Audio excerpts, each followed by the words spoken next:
अतिवृष्टीमुळे अहिल्यानगर जिल्ह्यातील जवळपास 755 गावं बाधित, 2,29,000 हेक्टर शेतीचं नुकसान, 3,23,000 शेतकऱ्यांना फटका. नदी नाल्यांना आलेल्या पुरात 59 गाई म्हशी, 134 शेळ्या मेंढ्यांचा मृत्यू झाल्याची माहिती. परभणीच्या गंगाखेड तालुक्यातील खळीगावचा संपर्क 3 दिवसांपासून तुटला. गोदावरी नदीला पूर आल्यानं गावाला जोडणाऱ्या पुलावरून पाणी उपविभागीय अधिकाऱ्यांनी वैद्यकीय मदत आणि वैद्यकीय अधिकाऱ्यांना बोटीतून गावापर्यंत नेलं. पंजाब सरकारप्रमाणे महाराष्ट्र सरकारनंही शेतकऱ्यांच्या पाठीशी खंबीरपणे उभं राहिलं पाहिजे. सरकारनं एकरी किमान 20,000 आणि हेक्टरी 50,000 मदत दिली पाहिजे. साखरा गावातील शेतकऱ्यांची मागणी. पैशाचं सोंग करता येत नाही. तुम्ही महाराष्ट्रात हेलिकॉप्टरनं दौरे कशाला करता? तुम्ही घोटाळा केलेले 70,000 कोटी रुपये शासनाला जमा करा. त्यातून शेतकऱ्यांची कर्जमाफी करा. छावा संघटना प्रदेशाध्यक्ष विजयकुमार घाटगे यांची अजित पवारांवर टीका.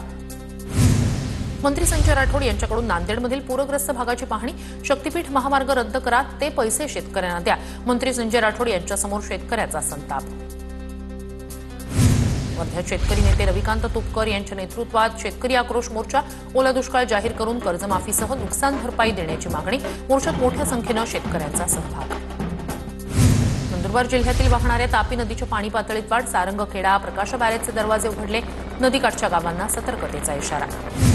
नवरात्रीत दांडिया खेळून वाटोळं केलं. दांडिया खेळणं म्हणजे नपुंसकता. संभाजी भिडेंचं पुन्हा एकदा वादग्रस्त वक्तव्य. भिडेंसारखं वक्तव्य दुसऱ्यानं केलं असतं तर त्याची पिसं काढली असते. संभाजी भिडेंच्या वादग्रस्त वक्तव्यावरून विजय वडेट्टीवारांची टीका. दिव्य माणसांबद्दल आम्ही काय बोलावं? वडेट्टीवारांचा खोचक टोला. डोंबिवलीत काँग्रेसच्या प्रकाश पगार यांना थेट राहुल गांधींचा फोन. मामा, अन्यायाविरोधात लढत रहा, घाबरू नका असा धीर राहुल गांधींनी दिल्याची माहिती.